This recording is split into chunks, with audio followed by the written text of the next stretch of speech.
You're listening to Civic Media.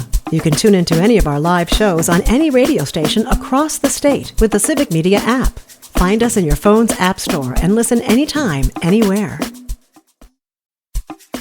This is your WXCO Daily News Roundup for Bull Falls Radio, 98.9 FM and 1230 AM in Wausau. For WXCO News, I'm Melissa Kay. Wisconsin is closing in on a new bipartisan state budget. Governor Tony Evers announced a tentative deal this morning. The agreement includes $330 million for child care, including money directly to providers as the pandemic-era Child Care Counts program winds down. Add $1.4 billion in new funding for K-12 schools. Despite a rumored cut, the Universities of Wisconsin, or UW system, would get $256 million under the deal, plus $840 million for campus building projects. The governor called it the largest boost to the state university system in nearly 20 years.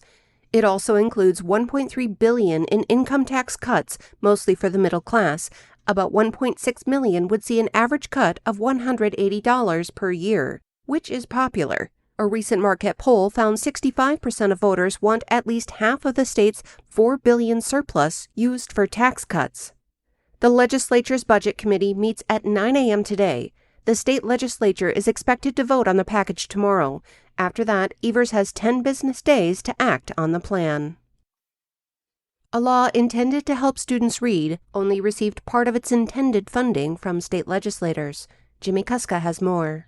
Republican legislators on the state's Joint Finance Committee released only part of the funds allocated for 2023 Act 20, a law that mandates phonics-based instruction to address reading literacy in schools across Wisconsin. The law called for $50 million in funding, but only $9 million was released. The money will be used to hire over 6 literacy coaches at schools with the lowest reading scores. The remaining $41 million is now returned to the state's general fund.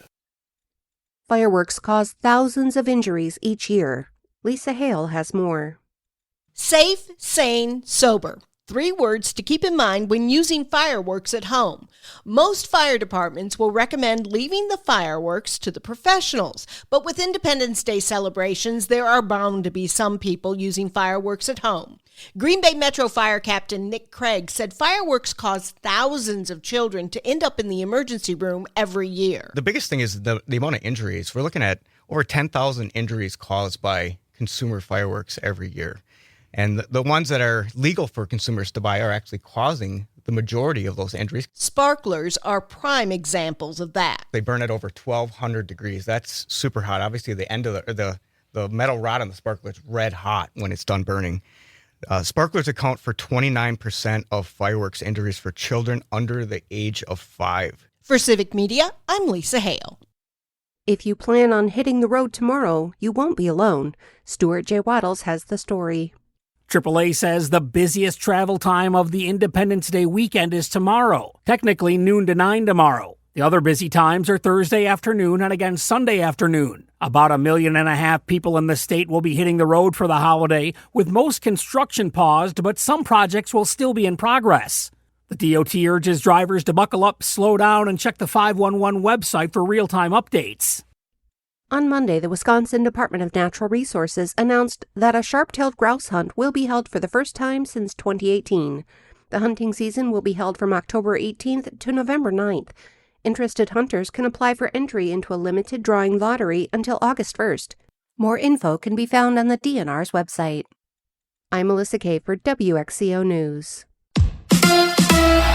The Bucks are losing Lopez. Hi, I'm Mike Clemens with sports. NBA free agency. After 7 seasons, including 1 NBA championship, Brook Lopez is leaving the Milwaukee Bucks. The 37-year-old center has agreed to a 2-year contract with the Los Angeles Clippers worth $18 million. While with the Bucks, Lopez improved his three-point shooting and leads with the most block shots in franchise history, second only to Giannis Antetokounmpo. 3 other players returning to the Bucks: shooting guard Gary Trent Jr. agreeing to a 2-year deal worth $7.5 million, which doubles what he made last season in Milwaukee. Guard Kevin Porter Jr. agreeing to a 2-year deal worth $10.5 million, and forward Taurean Prince also signing a 2-year deal with the Bucks worth $7.1 million. All 3 having next year as a player option. Baseball, the Brewers opening a 3-game series tonight against the Mets in New York. Freddie Peralta on the mound against the Mets' Clay Holmes. With sports, I'm Mike Clemens. On your entertainment beat, I'm Pete Schwaba. Apple Films' F1 is definitely a hit, but will it be a financial success? Sounds like a strange question, but prognosticators are curious. The film opened number one with a $57 million domestic haul and has brought in $145 million worldwide. The Brad Pitt, Jerry Bruckheimer effort received excellent reviews, but still landed a little short of expectations. How to Train Your Dragon came in second place with just under $20 million and a less than 50% drop-off in week 3, giving it a domestic total of just over $200 million. Disney Pixar's Elio, although a bit of a disappointment, still came in third place with just over $10 million at the gate. Megan 2.0 underperformed as well, earning much less than the first chapter of the film, coming in at about $10 million domestically. Rounding out the top 5 was 28 Years Later, which came in just under $10 million in its second week of release. Fasten your seatbelts though, moviegoers. A dinosaur invasion is happening tomorrow. During a recent appearance at Fuel Fest, Vin Diesel said he recently spoke with a Universal executive who asked him if they could do another Fast and Furious film, to which the actor said yes, but on 3 conditions. The conditions were to return the filming to production-starved LA, embrace the purity of street racing once again, and to have his buddy Paul Walker make an appearance in the film. Walker passed away in 2013 after a high-speed car crash at just 40 years old. Jeff Bezos and Lauren Sanchez's $50 million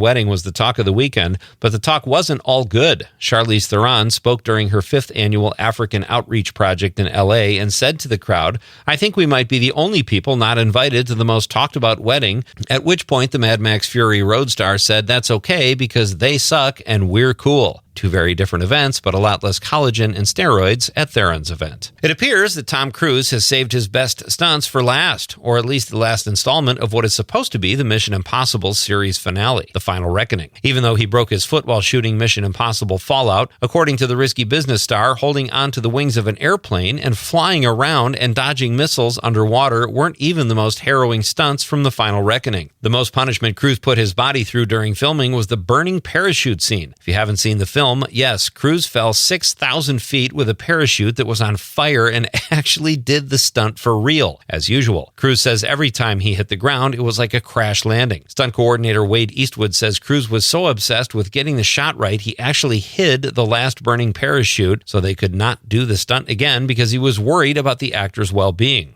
unlike the actual actor. For more showbiz fun, tune in to Nightlight with me, Pete Schwaba, weeknights from 6 to 8 p.m. on the Civic Media Radio Network. We could see a little fog hanging around for a while this morning. Overall, though, sunny today and pleasant. We'll get to 81 for a high, wind northwest at 5 to 15. Clear tonight, we'll drop to around 61 for a low. Tomorrow, sunny with a slight chance of late-day thunderstorms and a high right around 83. I'm meteorologist Sean Cable. Right now, it's 64. That's your WXCO Daily News Roundup from Civic Media. Subscribe to this podcast on Spotify, Apple, or wherever you find your podcasts. Find more news at bullfallsradio.com. The national news cycle never stops, but it can be hard to find news about your local community. Civic Media is dedicated to providing quality local and state news coverage across Wisconsin. With the Civic Media app, you can get notifications about local stories that matter to you and your community. Find the free Civic Media app in your phone's app store and choose notifications from the menu to tell us what kind of news you want to hear about.